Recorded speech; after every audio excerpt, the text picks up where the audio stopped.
After my cars everyone should have in their garage video, quite a few people commented asking for a how to drift video. The way I went about learning how to drift was done by trial and error and many failed attempts.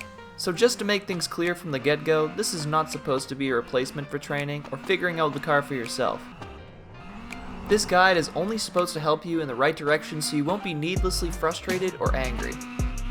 Another thing to keep in mind is that the car I'll be using is the 180SX, so not everything that I say will directly apply to every single car in the game. That's just something you'll have to find out for yourself.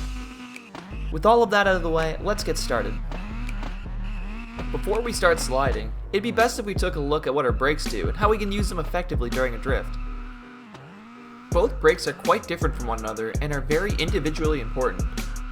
Learning to use each of these will help your drifts become more predictable and stable. The foot brake is the faster of the two for slowing your car down. It's often used to quickly transition your front end from one side to the other and stabilize your front end during high-speed transition.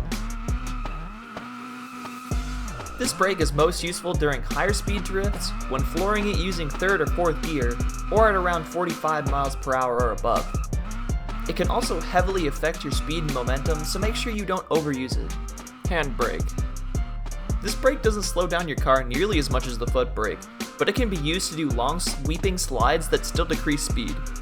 It's mostly used to create a sort of pivot point for your rear tires to slip out, and if held down for long enough, it can prevent you from sliding too far forward. Another general rule is that if you're having problems using one of the types of brakes, it will likely be easier to use the other. Next, we'll talk about transmission modes. Which one you pick will drastically change how easily and effectively you can drift. By pressing M on PC, trans mode if you're using mobile, or the B button if you're on Xbox, your transmission mode swaps from automatic to semi, meaning you can manually row through the gears at the press of a button. I prefer this method because it offers you a lot more precision as well as stylistic choice in line and angle if you so please. For this video and this video only, we will be going over how to get started drifting using both automatic and semi. The reason future videos won't be featuring automatic is because some of the harder techniques are quite difficult if you're not in complete control of your vehicle.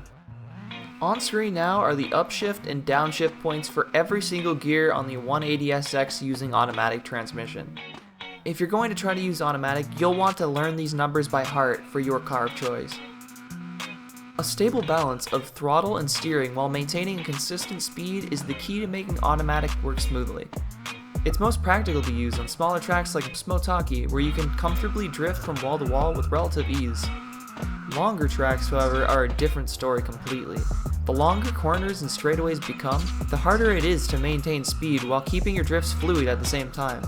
This often results in drivers either straightening out or spinning, hoping to maintain their speed into the next corner. Some spots are so difficult to maintain speed in specific gears that it might even be impossible. Now on to semi or manual transmission. Rowing through the gears might feel a little weird at first, but once you get the hang of it, I can definitely say that you will feel a lot more in control of your car.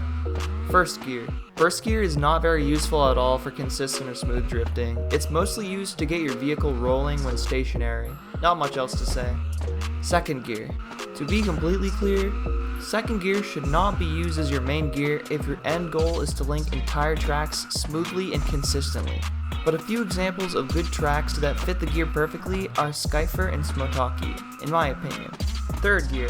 In third gear and above, instead of forcing your car into a slide, the techniques become more focused around catching your car before it oversteers.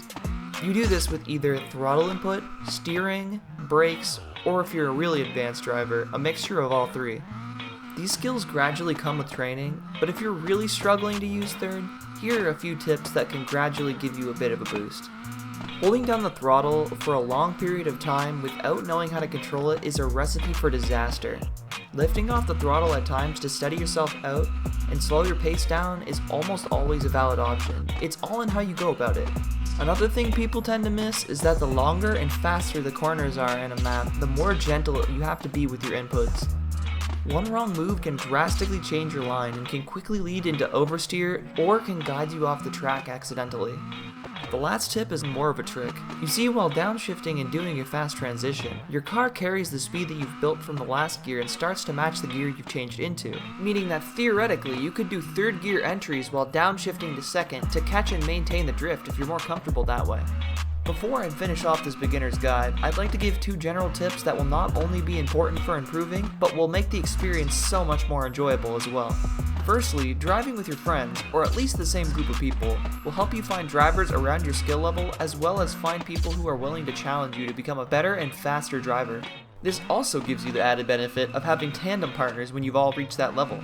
The saying, the more the merrier, is almost like a law of drifting, so make sure you have as much fun with it as you possibly can. Second, focusing on specific areas to improve your driving can be a massive skill to have. While most players seem to think the only way that they can improve is by throwing their vehicle into corners recklessly, this is definitely not the way to go about learning quickly. Purposefully looking for areas that you can improve on during a run can have great effects on a driver's decision-making skills and overall flow. Before we go, I'd like to announce that on October 5th, we'll be doing a 12 to possibly 24-hour subathon stream. We will be celebrating the new release of the Smash-like fighting game, Nickelodeon All-Star Brawl. More details in the description down below. If you found this video helpful, please be sure to show it some love by hitting the like button and sharing it with a friend. Thank you all so much for watching, and I will see you guys again very soon. Deuces.